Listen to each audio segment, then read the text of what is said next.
When Beatrice walked into the Duke of Dalmore's study that morning, she was not looking for his approval. She was not looking for his respect, his protection, or his blessing.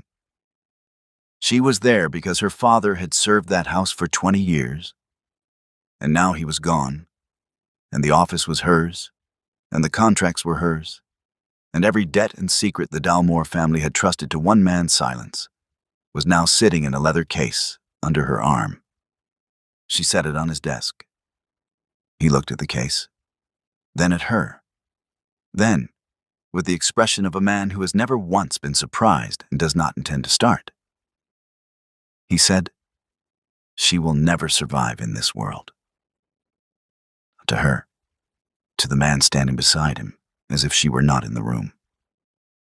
Beatrice picked up the case, walked to the door, and said without turning, "Then it is fortunate, Your Grace, that I have no interest in surviving, only in winning."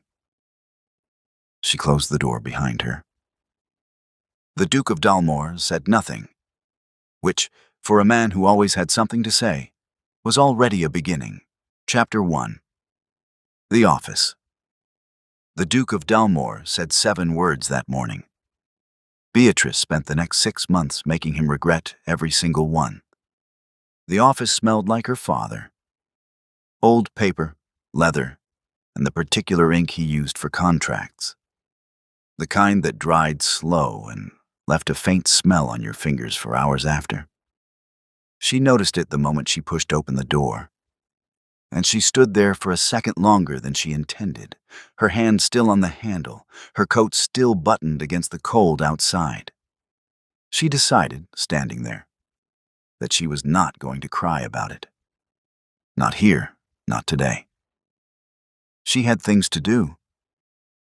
She set her bag on the chair by the window, her father's chair, the one with the worn armrest on the left, where he always rested his elbow. And she did not sit in it. Not yet. Instead, she went straight to the desk and opened the first drawer, the way she always did when she came to meet him here, and found it exactly as he left it. Pen on the right, seal on the left, a small stack of blank paper in the center, squared at the edges. Her father believed that a man's desk told you everything about how he thought. She believed he was right. She pulled out the chair, sat down, and got to work. The Dalmore file was the thickest in the cabinet. She already knew that. She went through every file in the 2 weeks since the funeral, organizing, cataloging, understanding the full shape of what her father left behind. Most of it was straightforward. Merchant disputes, land surveys, correspondence that needed answering, retainer agreements that needed renewing. She could handle all of it. The Dalmore file was different. 20 years of history between her father and the most powerful duchy in the county. Contracts she recognized, agreements she understood. And, underneath all of it, a pattern she was still turning over in her mind. Small things, individually unremarkable, that added up to something she couldn't quite name yet. She read it again that morning, slowly, with a cup of tea that went cold beside her. She knew things about the Dalmore estate that the Duke himself probably didn't. That thought didn't give her satisfaction. It gave her a plan. The meeting was at 10. She arrived at 11 minutes to. The butler who opened the door looked at her the way people look at something unexpected. Not rude, exactly, just unprepared. She gave him her card, plain, no embellishment, just her name and the office address, and waited in the entrance hall while he disappeared with it. The hall was cold. Stone walls that never quite learned to hold heat. A clock ticked somewhere she couldn't see. The portraits on the wall all had the same jaw, firm, slightly set, the expression of people who considered certainty a birthright. The Dalmore jaw, apparently a family commitment across generations. She didn't fidget. She trained herself out of it years ago, when she realized that fidgeting was the thing that made people think they could wait you out.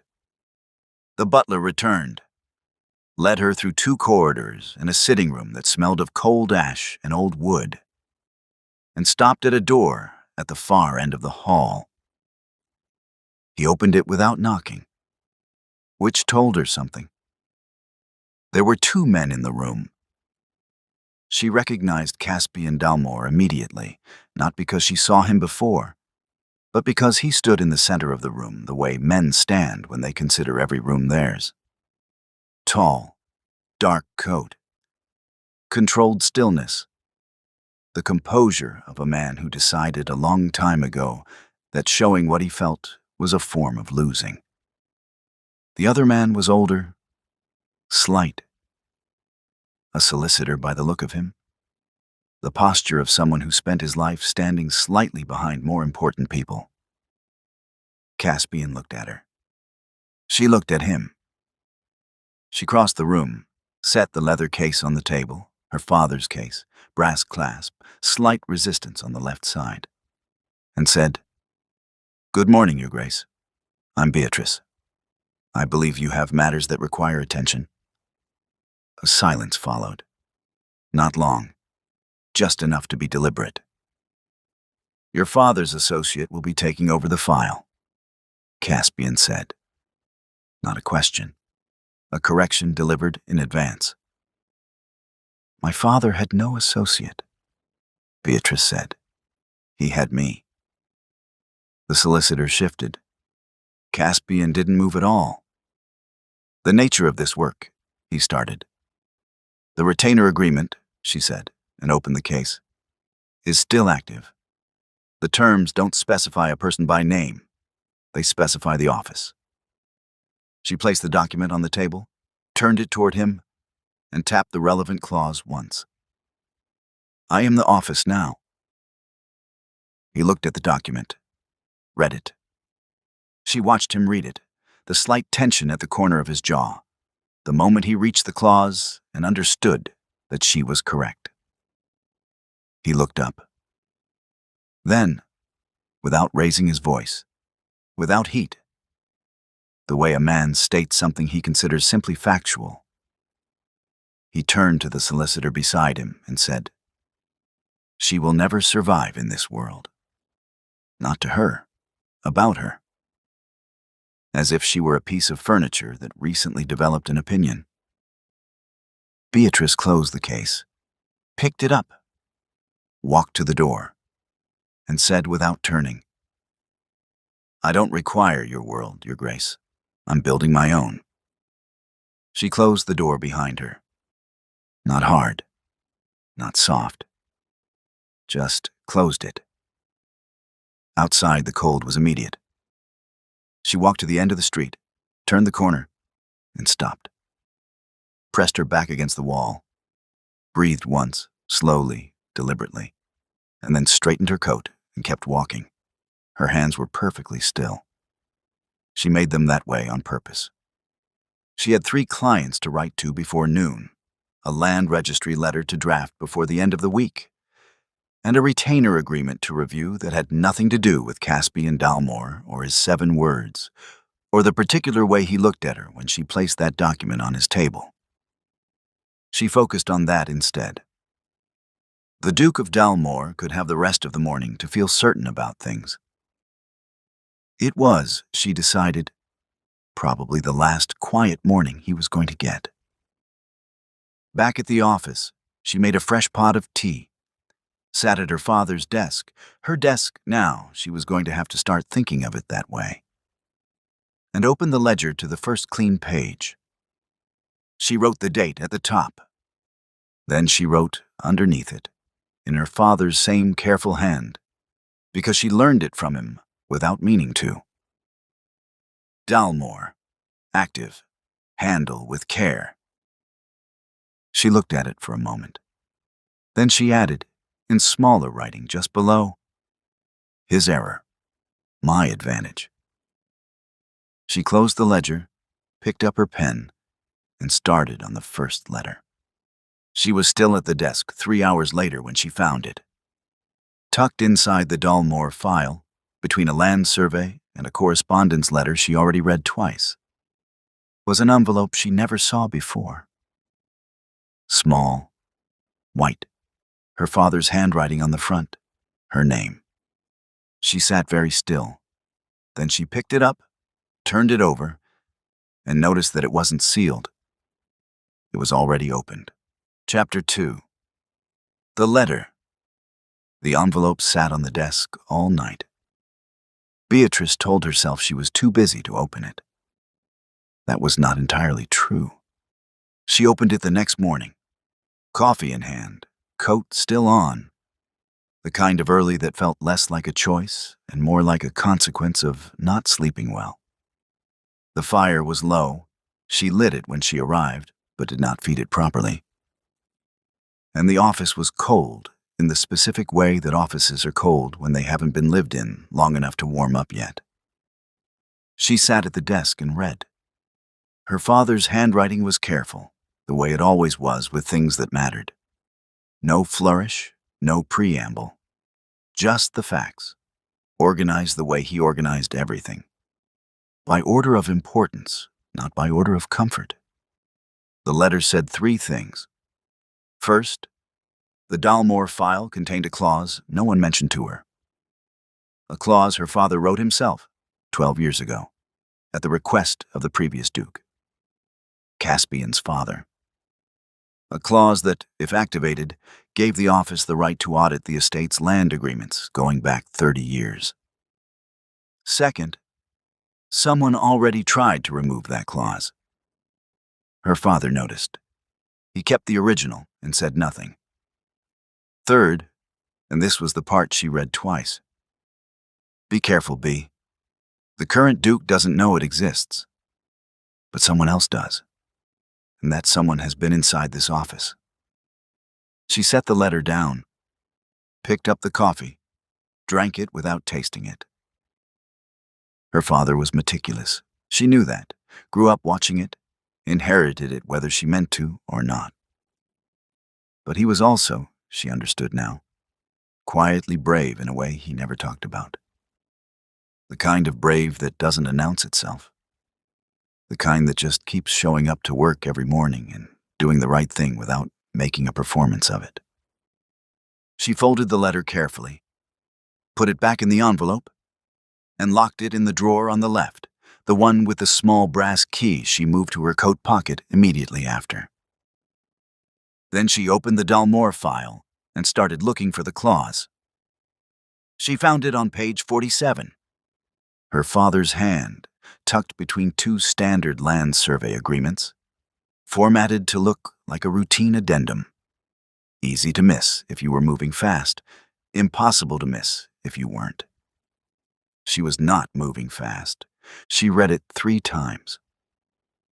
Then she sat back in the chair and looked at the ceiling for a moment, which was something she did when she needed to think and didn't want the distraction of anything in front of her.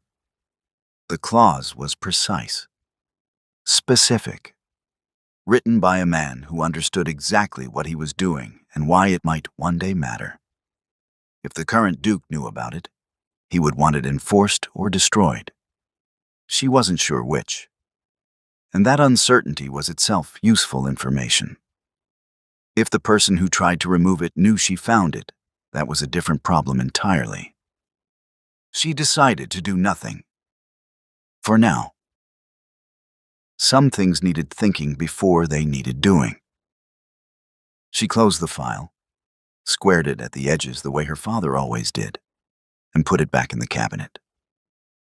Then she made a second pot of coffee, sat down at the desk, and started on the morning's correspondence as if page 47 didn't exist. She was, her father once told her, the best actress in a family that produced no actresses. She took it as a compliment. She was fairly certain he meant it as one. The first client arrived at 11.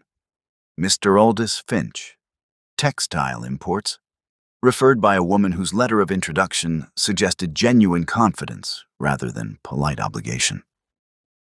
He was nervous in the way that men are nervous when they need help but haven't decided yet whether to trust the person offering it. He looked at her, at the office, at her again. "Your father," he started.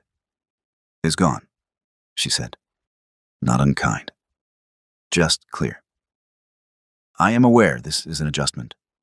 You are welcome to take the file elsewhere. If you stay, I will tell you in the next 10 minutes whether your contract dispute has merit. Most solicitors take 3 weeks to reach that conclusion. I charge the same rate my father did." Mr. Finch blinked. Then he sat down. The dispute had merit. She told him so in 8 minutes, identified the specific breach in 2 more, and outlined 3 approaches before he finished his tea. He left with the look of a man who came in expecting one thing and encountered something considerably different. Not worse, just different.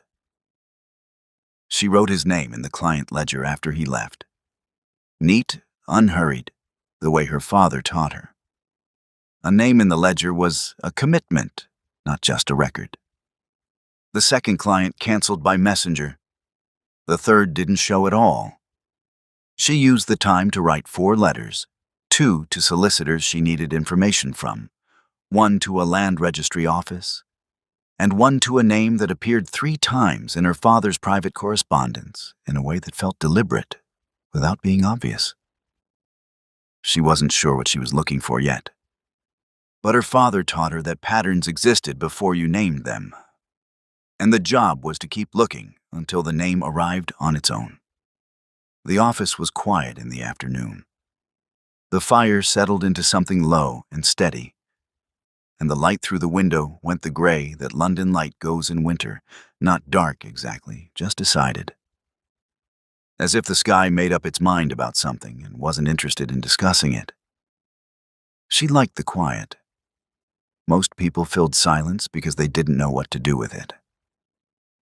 Beatrice learned early that silence was where the useful things lived. You just had to be willing to sit with it long enough. She was locking up for the evening when she heard the footsteps.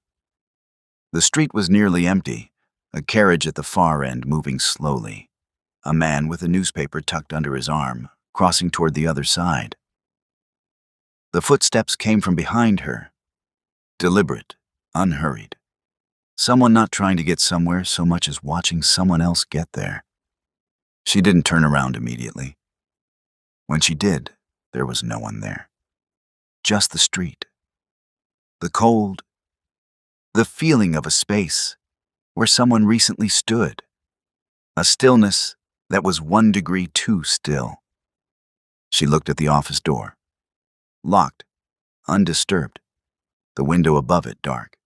She stood there a moment with her keys in her hand, thinking about her father's letter and the word careful, and the fact that someone already entered this office once, without her knowing. Then she went home. She checked the lock twice. Then, halfway down the street, went back and checked it a 3rd time. She was not, generally speaking, the kind of person who checked locks 3 times. She noted that, filed it away, kept walking. That night, at the small desk in her rooms, she went back through the Dalmore correspondence, not the clause, but the letters, the ones between her father and the previous Duke. The margin notes her father wrote to himself in pencil, small and precise, when something didn't sit right with him. There were 3 such notes in the file. All 3 pointed to the same name. A name she recognized from the letters she read that afternoon. A name that appeared in the office correspondence just 4 weeks ago, after her father was already gone, addressed to no one specific, as if whoever sent it wasn't sure yet who would be reading it. She stared at it for a long time. Then she heard it. A sound. Small, wrong. Not from the street outside or the buildings settling the way old buildings settle at night. Closer than that, specific. She looked up from the desk. The door to the back room was open. She was certain she closed it. Chapter 3. The Name. The back room was empty. That was almost worse. She stood in the doorway for a moment, candle in hand, and looked at everything inside it. Filing cabinet, stack of boxes she did not open yet, a small window, latched from the inside. Nothing moved. Nothing looked disturbed. The room smelled of old paper and cold air and nothing else. She checked the window anyway. Still latched. She went back to her desk, sat down, and looked at the open door for a while. Then she got up, closed it, and wedged the spare chair under the handle. Not because she was afraid, because she was practical. There was a difference, and she found it useful to remember which was which. She didn't sleep well. The next morning she wrote a letter to Mr. Silas Grundy. The name from the file. The one that appeared 3 times in her father's margin notes, and once in a letter sent to the office 4 weeks after her father died. She kept the letter simple, professional, direct, the kind that gave nothing away but required a response. She said she was reviewing correspondence from the previous months and had some questions regarding a matter related to the Dalmore estate. She sent it before she could think too hard about it. Then she made coffee, opened the ledger, and got on with the day. 2 new clients came that week. A widow named Mrs. Horton, sharp, impatient, and entirely correct about the property dispute she brought in, and a young merchant called Mr. Declan Reeve, who arrived 15 minutes late, apologized 4 times, and turned out to have a surprisingly complicated situation involving a broken supply contract and a partner who disappeared to Edinburgh without explanation. She liked them both. Mrs. Horton because she didn't waste words. Mr. Reeve because he was honest about what he didn't understand, which in her experience was rarer than it should have been. She wrote both names in the ledger. Word was moving, she noticed. Slowly, the way word moves in a city that runs on reputation, not loud, not fast, but persistent. 2 of her father's clients renewed their retainers without being asked. A third sent a referral with a note that said simply, "Your father would be pleased." She put that note in the drawer on the right, not the locked one, just the regular drawer, where she kept things she wanted to remember without having to think about why. She was with Mrs. Horton on Thursday afternoon when the knock came. Not the front door, the side entrance, the one that opened directly into the corridor beside the back room. She used it herself sometimes when she arrived early. Most people didn't know it existed. Mrs. Horton stopped mid-sentence. Beatrice held up one hand, just a moment, and went to the corridor. She opened the door. Caspian Dalmore stood on the other side. No butler, no solicitor, no calling card sent ahead. Just him, coat slightly damp from the weather outside, and the expression of a man who made a decision he hasn't entirely forgiven himself for yet. She looked at him. He looked at her. "I need to speak with you," he said. "I have a client." "I know. I'll wait." That was unexpected. She didn't let it show.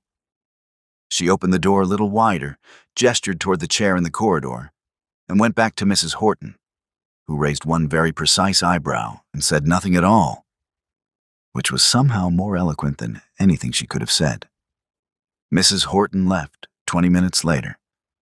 She paused at the corridor on her way out, looked at Caspian with the assessment of a woman who has encountered many powerful men and found most of them unremarkable, and then looked back at Beatrice with an expression that communicated several things at once, without any of them being spoken aloud. Beatrice ignored all of them. She led Caspian into the office, sat behind the desk, and waited. He didn't sit immediately. He looked at the room first. The shelves, the files, the desk. The small details that accumulate in a space when someone actually works in it, rather than performs working in it. She watched him look and said nothing. Then he sat. "There is a situation," he said. "There usually is," she said. "When people come to a solicitor's office, that tends to be why." Something shifted at the corner of his mouth. Not quite a smile. More like a word that decided not to become one. "A land agreement," he said. 3 parcels on the northern edge of the estate. There is a dispute with an adjacent landowner, Lord Pembury, regarding boundary lines. It went to arbitration last year, and the arbitrator ruled against Dalmore. My solicitors in London say the ruling was correct. "But you don't think it was," Beatrice said. He looked at her. "No, I don't." "Why not?" "Because the original survey from 40 years ago places the boundary line 40 feet further north than the arbitrator's ruling. My solicitors say the survey is invalid. I say it is." Beatrice was quiet for a moment. She knew about this. Not because she read it recently, because she read everything in that file, including a survey from 40 years ago that she noted at the time and set aside for reasons she couldn't fully articulate yet. She got up, went to the cabinet, and pulled the Dalmore file. She found the survey in 4 minutes, set it on the desk in front of him. He looked at it, then at her. "You already knew," he said. "I read the file. All of it. It's my job." Another silence. Different from the ones before, less defensive, more considering. She could almost see him recalibrate, the way people recalibrate when they realize the ground shifted slightly under them without their permission. "Can you prove the survey is valid?" he asked. "I don't know yet," she said. "I need 3 days and access to the land registry records from that period. If the survey holds, the arbitration ruling can be challenged. If it doesn't hold..." She paused. "Then your London solicitors were right, and this conversation never happened." He nodded once, slowly. 3 days, he said. 3 days. He stood, reached for his coat. And then, because the room was quiet and she wasn't looking at him anymore, already making a note in the margin of the file, he said, "My mother spoke of your father often.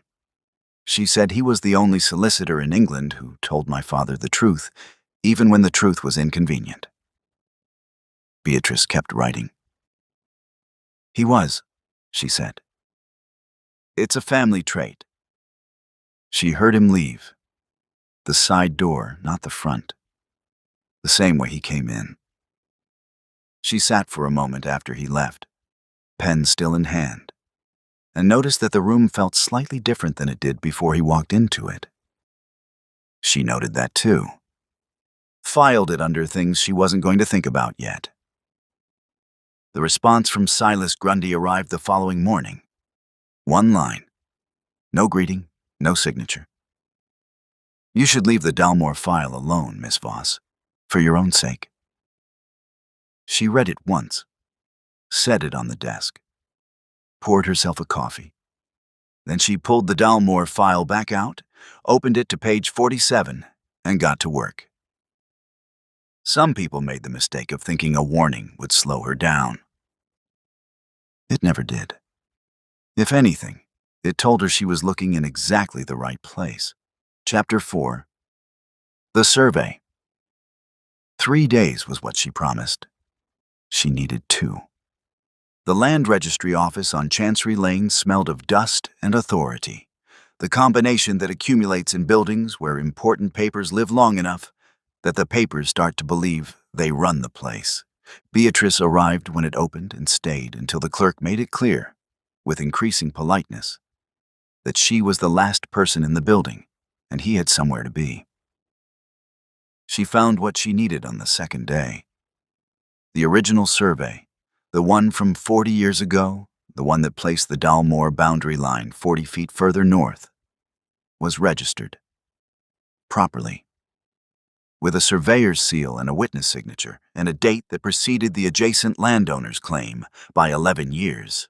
The arbitrator's ruling wasn't wrong because the law was wrong. It was wrong because someone presented an incomplete set of records. Whether that was incompetence or something more deliberate, she couldn't say yet.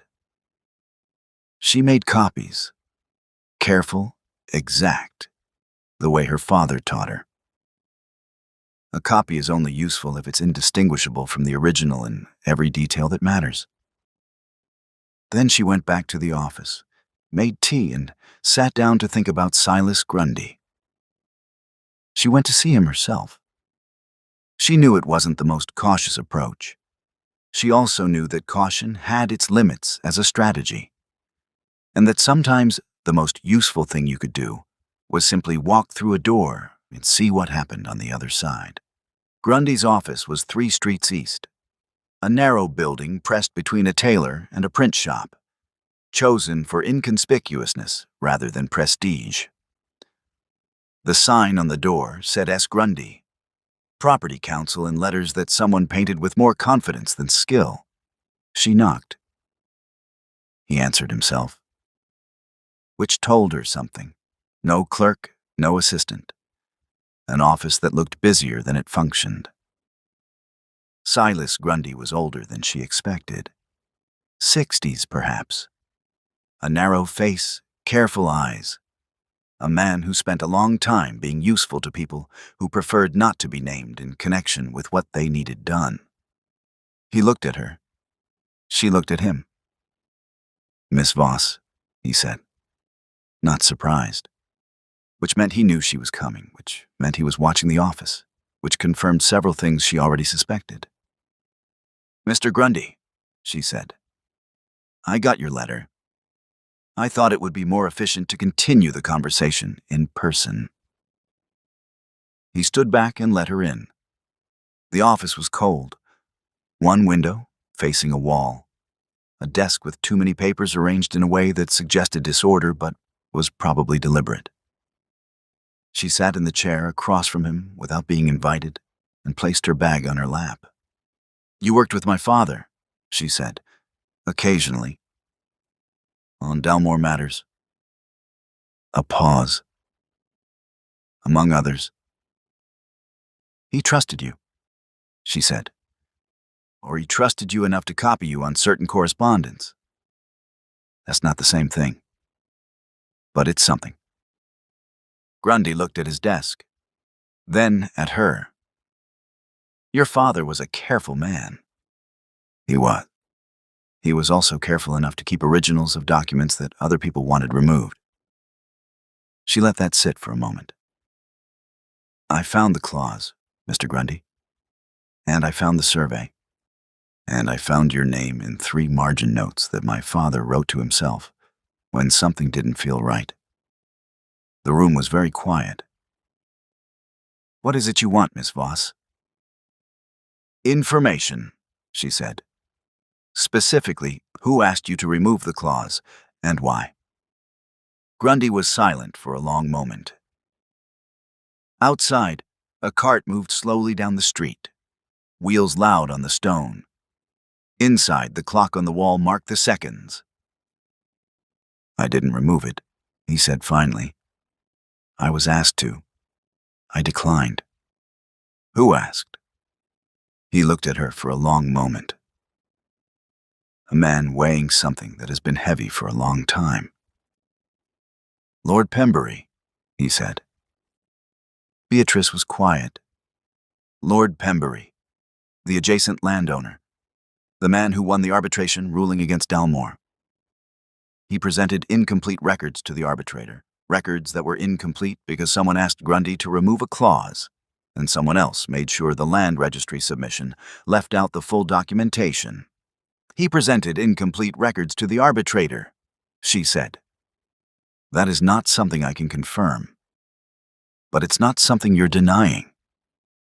Grundy said nothing, which was its own kind of answer. She stood, picked up her bag, and walked to the door. "One more thing," she said, without turning. "The letter you sent me. The warning." "Yes." "Was that Pembury's instruction or your own initiative?" A long pause. "My own," he said. "Your father was a good man. Didn't want his daughter walking into something she didn't understand." She turned at that, looked at him. "I understand it perfectly, Mr. Grundy," she said. "That's what worries you." She left. She sent a message to Caspian that afternoon. Formal, brief.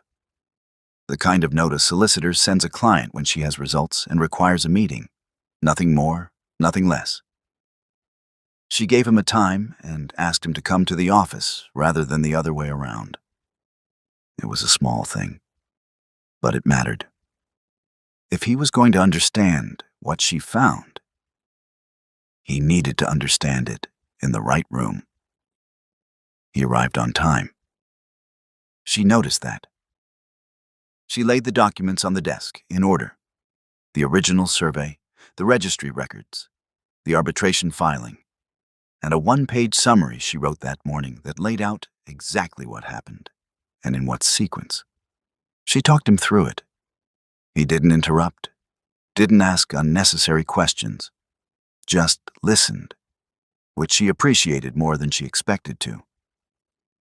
She was used to men who asked questions when they were confused, and questions when they were uncomfortable, and questions when they simply couldn't tolerate the experience of someone else holding the information for too long.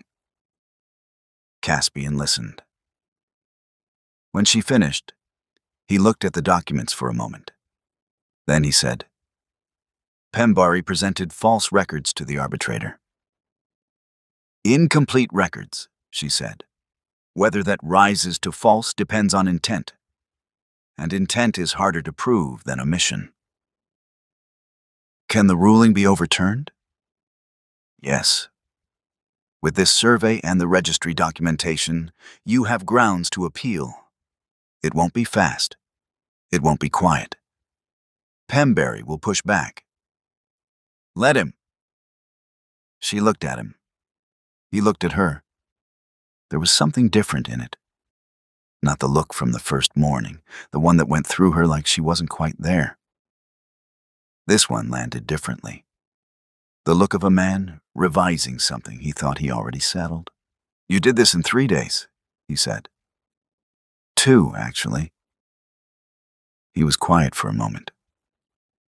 "I owe you an apology," he said. The words came out with the stiffness of a man for whom apology is not a well-worn path. "What I said the morning you came to the house, it was said without thought." "It was said in front of your solicitor," she said. "That suggests some thought." "It suggests habit," he said. "Which is worse?" She looked at him for a moment. He meant it. She could tell the difference between a man managing a situation and a man saying something true. This was the second one. "The apology is noted," she said. "Now, about the appeal." Ah, ah. She turned back to the documents. She felt him watch her do it. He was almost at the door when it opened from the outside. A man she didn't recognize, well-dressed, confident in the way that people are confident when they consider most rooms beneath them, stepped in without knocking, saw Caspian, and stopped. Then he saw Beatrice. His expression changed. "Dalmore," he said. His voice was easy, practiced, a man very good at being in rooms he wasn't supposed to be in. "I didn't realize you were engaged." "Lord Pembury," Caspian said. The name landed in the room like something dropped from a height. Pembury looked at the documents on the desk, at Beatrice, at Caspian. And in the space of about 3 seconds, she watched him understand exactly what was on that desk and exactly what it meant for him. His expression didn't change. That was the most interesting part. "I'll call another time," he said pleasantly, and left. The door clicked shut behind him. The room was very quiet. Caspian looked at Beatrice. "He knew," she said. "Yes." "He came to see what you knew." "Yes." She looked at the documents on the desk, then at the door, then back at Caspian. "He'll move fast now," she said. "Then we move faster," Caspian said. She noticed afterward that he said we. She filed that away too, in the drawer she was running out of space in. Chapter 5. The Distance. The problem with Caspian Dalmor was not that he was difficult. The problem was that he was starting to make sense. She noticed it first on a Tuesday. He came to the office 3 times that week, once for the appeal documentation, once to review the registry submission, and once on Friday afternoon, for reasons he explained as a follow-up on the Pembury timeline. Neither of them believed that explanation. She didn't say that. He didn't either. They worked at opposite ends of the desk, she with the registry copies, he with the correspondence from his London solicitors. The office was quiet. The kind of quiet that happens when 2 people are pretending to concentrate harder than they actually are. At some point, she looked up and found him looking at her. He looked back down immediately. She looked back down too. Neither of them mentioned it. The appeal moved quickly, faster than she expected. The registry documentation was clean. The original survey held under scrutiny. She filed the challenge through the proper channels, copied the relevant parties, and drafted a letter to the arbitration board that was precise enough to be irrefutable and restrained enough not to embarrass anyone more than strictly necessary. Her father taught her that. You can be right without making a man feel destroyed by it. The ones you destroy become enemies. The ones you leave with their dignity intact sometimes become allies. She thought about Caspian more than she planned to those weeks. That was a separate matter she was not going to examine too closely. Mrs. Horton came back with a second matter. A tenant dispute, complicated, the kind that required patience more than brilliance. Mr. Reeves' Edinburgh situation resolved in his favor, and he sent flowers to the office with a note that said, "I told my mother about you, and she wants to know if you take family cases." Beatrice wrote back and said yes, within reason, and decided she would know what counted as within reason when she saw it. 2 more new clients came that month, then 3. The ledger was filling up. She ordered a second one before the first was finished, because her father always said that running out of ledger space mid-month was the kind of thing that happened to people who didn't pay attention. She was paying attention. On a Wednesday evening, later than she usually stayed, she was finishing the Pembury response documents when she heard the side door. She knew his knock by then. She wasn't sure when that happened. "Come in," she said, without looking up. Caspian came in, coat damp. It had been raining since afternoon, and sat in the chair across the desk without being invited, which he stopped waiting to be after the second week. "The response to Pembury's counter-filing," she said. "He moved faster than I expected. His solicitors are good." "Better than mine?" "Different," she said. "Yours are thorough. His are creative. Creativity is harder to anticipate." He was quiet for a moment. "Can you anticipate it?" "I already did." She turned the document toward him. "Page 3. I address the argument he hasn't made yet. When he makes it, and he will, probably within the fortnight, we'll already have the counter on record." He read it. She watched him without making it obvious. The way you watch something you're trying to understand, without admitting you find it worth understanding. You think like him, Caspian said. I think like everyone, she said. It's useful. He looked up from the document. Does it ever get exhausting? The question surprised her. Not because it was inappropriate, it wasn't, but because it was genuine. No agenda. Just a person wanting to know something about another person. She considered it honestly. Sometimes, she said. But the alternative is thinking like no one, which is its own kind of lonely. He looked at her for a moment. Then he looked back at the document. She looked back at hers. The fire crackled once and settled. The rain continued against the window. Neither of them said anything for a while. It was a comfortable silence. That was new. The letter from Lord Pembury arrived on a Thursday. Not to the office.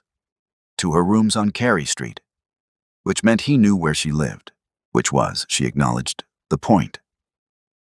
The letter was polite. Too polite. The kind of polite that is actually a different word entirely. He expressed admiration for her work and respect for her father's legacy. He hoped she understood the complexity of the matters she was engaged in. He mentioned, in passing, that certain information regarding her father's financial arrangements might benefit from a closer examination. He wished her well. She read it twice. Then she put it in the locked drawer with the other letter and sat for a moment, looking at the wall. Her father's financial arrangements were unremarkable. There was nothing to find. But that wasn't the point. Pembury was telling her he was willing to manufacture something. A cloud over her father's name. A question that didn't need to be answered to do damage. It just needed to be asked publicly. She knew how that worked. She also knew that stopping was not something she was built for. She was still thinking about it when she found Caspian waiting outside the office door that evening. No meeting scheduled. No message sent ahead. He stood with his hands in his coat pockets, with the expression of a man who made a decision and arrived before he could change his mind. I heard about the letter, he said. She stopped. How? Pembury told someone who told someone. He wanted it known. He paused. Are you all right? Such a direct question. No preamble, no formality. She looked at him for a moment. Yes, she said. Beatrice. Her name, not Miss Voss. Said plainly, the way you say someone's name when you need them to stop performing and just answer. She looked at him. No, she said. Not entirely. He nodded, like he knew that already and just needed her to say it. Come inside, she said. There are things we need to discuss. She unlocked the door. He followed her in. Neither of them noticed that he closed the door behind him the way a person closes a door when they intend to stay for a while. She made her decision alone, later that night, after he left. She sat at the desk in the dark. She forgot to relight the lamp. She thought about Pembury's letter, about her father's name, about the clause on page 47, about the way Caspian said Beatrice like it was a word he already knew the weight of. Then she opened the locked drawer, took out both letters, and read them side by side. Her father's letter said, "Be careful, B." Pembury's letter said, "Stop." She put them both back, locked the drawer, picked up her pen, and began drafting the most precise, irrefutable legal challenge she ever wrote. The kind that didn't leave room for creativity or interpretation or manufactured questions about anyone's father. She worked until 2 in the morning. She did not feel tired once. What she didn't know, what she had no way of knowing, sitting alone in that office in the dark, was that 3 streets away, Caspian Dalmore sat at his own desk and wrote a letter. Not to his London solicitors, not to the arbitration board, to his mother. It said, "I need your advice on a matter that has nothing to do with the estate." He sealed it, set it aside. Then he sat for a long time, looking at nothing in particular. For a man who always had somewhere to look, that told her enough. Chapter 6. The Beau. The arbitration board met on a Friday. Beatrice wore her father's coat, not because it fit well. It didn't.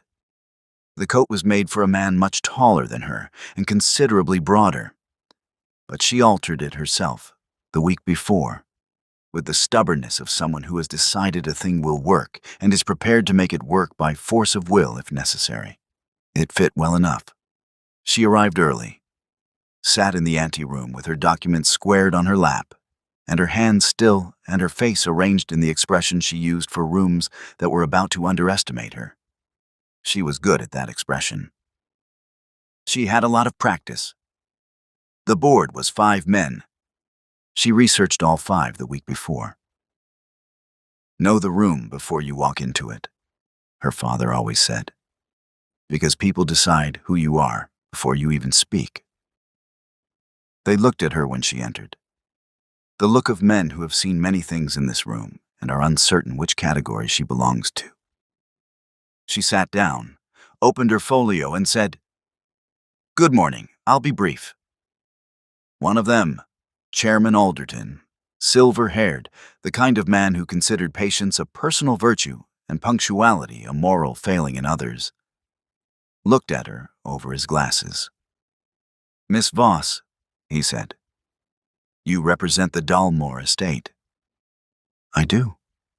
"In what capacity?" "Solicitor." She said it without inflection, not defensive, not performative, just the word, sitting there, taking up exactly the space it was entitled to. Alderton looked at her for a moment. Then he looked at his papers. "Very well," he said. "Proceed." She talked for 40 minutes. Not because she needed 40 minutes. She could have made the essential argument in 15. But the essential argument needed context, and the context needed documentation, and the documentation needed to be understood, not just in the mind, but in the gut. The way a room understands something when it realizes it cannot look away from what it just saw. She walked them through the original survey, the registration date, the 11-year gap between the Dalmore filing and the adjacent claim, the arbitration submission that omitted. She used that word carefully, precisely, without accusation. The registry documentation that would have changed the ruling. She placed each document on the table as she reached it, in order, squared at the edges. When she finished, the room was quiet. Alderton looked at the documents, at the man beside him, at the documents again. "The original survey," he said, "was registered." "Yes." "And the arbitration submission did not include it." "It did not." "That is a significant omission." "It is," she said. "I trust the board will determine the appropriate characterization of how that omission occurred." She was not going to say the word deliberate in this room. She didn't need to. She could see it moving across their faces like weather. Pembury's solicitors were given time to respond. They were good. She already knew that. Creative. They questioned the survey's chain of custody, raised procedural objections to the appeal timeline, and suggested, with considerable elegance, that the omission was an administrative error rather than anything more consequential. She anticipated all 3 arguments. She addressed them in order, calmly, specifically, with documentation for each one, because she learned from her father that the only argument you can't counter is the one that's already on paper before you need it. By the time she finished the third rebuttal, Pembury's lead solicitor had the look of a man who arrived expecting a discussion and found a wall instead. She almost felt sorry for him. Almost. The board recessed for deliberation. She went back to the anteroom, sat in the same chair, squared the documents on her lap again, mostly because it gave her hands something to do. Caspian was there. She did not see him come in. He sat 2 chairs away, coat on, still in the way he went still when he decided to wait something out. She looked at him. "You didn't tell me you were coming," she said. "You didn't ask. This isn't something you needed to be present for." "I know," he said. She looked at him for a moment. He looked at her, and there was something in it. Not the first look from that morning in his study, the one that went through her like she was furniture. Not even the look from the office, the one that landed differently. This one was something else. A man who stopped pretending he doesn't know what he's looking at. She looked back at her documents. The clock on the wall ticked. "My mother wrote back," he said. "About what?" "I asked her advice on a matter." "What matter?" A pause. "She said," he continued, "that the last time my father asked her advice on a matter that had nothing to do with the estate, he was asking about her." Beatrice was very still. "That's quite a thing for your mother to say," she said. "She's quite a woman," he said. "You'd get on well. You make a point the same way, without raising your voice." She said nothing. He said nothing. The clock ticked. And then, because the room was quiet and her hands were still and she was running out of things to look at that weren't him, she said, "The case will hold. The ruling will be overturned. Whatever happens in that room, the work is done. It was always going to hold." "I know," he said. "That's not why I'm here." She looked at him. He looked at her. "Beatrice," he said, her name again. Just her name. With the weight of a man who has been carrying something for a while and decided, finally, to set it down. "I said something unforgivable the morning you came to my house. In front of a man who had no business hearing it. About a woman who did nothing to deserve it." "You apologized," she said. "I noted it." "I know you noted it. That's not the same as accepting it." She was quiet. "I don't require," she started. "I know what you require," he said. "You've made that very clear. You don't require my world. You don't require my approval. You don't require anything from anyone that you haven't already decided to get for yourself." He paused. "I'm not offering you something you require. I'm offering you something I should have offered from the beginning. The acknowledgement that I was wrong. Completely. Specifically. In a way that I intend not to repeat." The anteroom was very quiet. Outside, somewhere down the corridor, a door opened and closed. She looked at him for a long moment. "You were wrong," she said. "Yes." "Completely." "Yes." "And you intend not to repeat it." With considerable conviction, he said. Something shifted. Not dramatic, not sudden. The way light shifts when a cloud moves. The same room, but different quality to everything in it. She almost smiled. She let herself, just slightly. "The board will be back shortly," she said. "I know. You should probably look like you're here for professional reasons." "I probably should," he agreed. He didn't move. Neither did she. The board returned in 40 minutes. Chairman Alderton read the finding in the flat, careful tone of a man delivering a verdict he has no personal stake in. The original survey was valid. The arbitration ruling was overturned. The boundary line would be re-established in accordance with the registered documentation. The question of the omission would be referred for further review. She wrote "referred for further review" in her notes and underlined it once. That was Pembrey's problem now. A slow, formal, very public problem. She closed her folio, stood, turned. Caspian was already standing. He looked at her with the expression of a man who wants to say something and is deciding whether the anteroom of an arbitration board is the right place to say it. She made the decision for him. "Walk with me," she said. "I need air." Outside, London moved the way it always does in the early afternoon. Indifferent, unbothered, carrying on without any concern for what just happened in a room on its 3rd floor. They walked for half a block without speaking. Then Caspian stopped. She stopped too. He looked at her directly. No managed composure, no careful stillness. Just him in a street in London on a Friday afternoon, looking at her like she was the most specific thing in a very large city. And then, slowly, deliberately, with the full awareness of what he was doing, he inclined his head.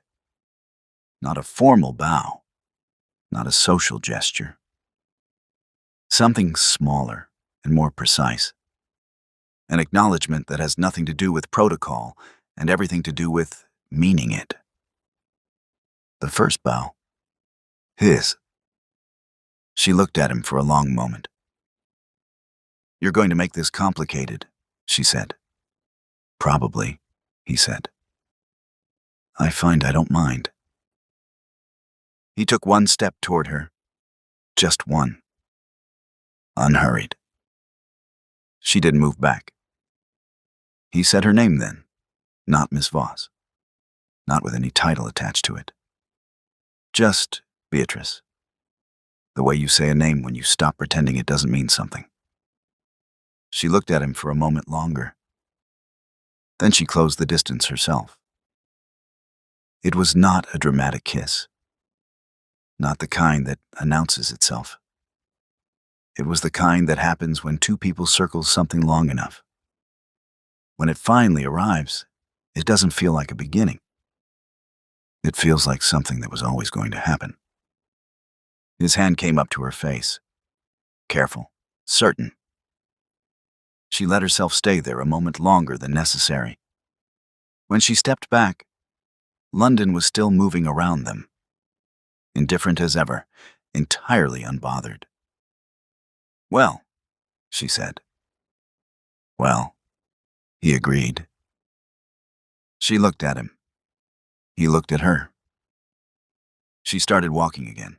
He fell into step beside her. Neither of them said anything for a while.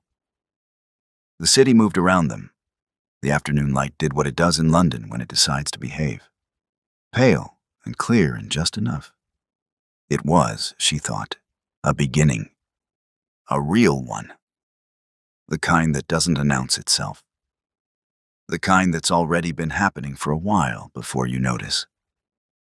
She noticed now. Epilogue. 3 months later. The wedding was small, exactly as long as it needed to be. Not 1 minute longer, which suited them both, and surprised no one who knew either of them. Lady Dalmore cried. She considered crying in public a personal failure. She decided this once was worth it. Mrs. Horton attended and did not cry. She said afterward it was the most sensible wedding she witnessed in 40 years. From Mrs. Horton, that was the highest possible praise. Mr. Reeves' mother brought flowers from her garden. She pressed them into Beatrice's hands without a word, then looked at her and said, "Your father would have been very proud." Beatrice thanked her. Then she looked away for a moment, at the window, at the light coming through it. and gave herself exactly 5 seconds. Then she turned back. A few weeks after that, on a Tuesday morning, naturally, she was at the desk when Caspian came in through the side door. No knock. He stopped doing that sometime in February. He set a cup of tea beside her without a word. The right temperature, the right amount. Because he learned both without being told. He sat across from her with the correspondence she left for him the night before. She looked at the tea, then at him. He was already reading, coat still on, one hand turning a page, entirely at home in a room that was not his. Somehow, it became partly his anyway. That's what happens when you keep showing up. She picked up her pen.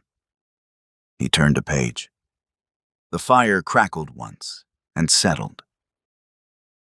Outside, London moved the way it always moved. Indifferent, loud, unbothered. Inside, the office was warm.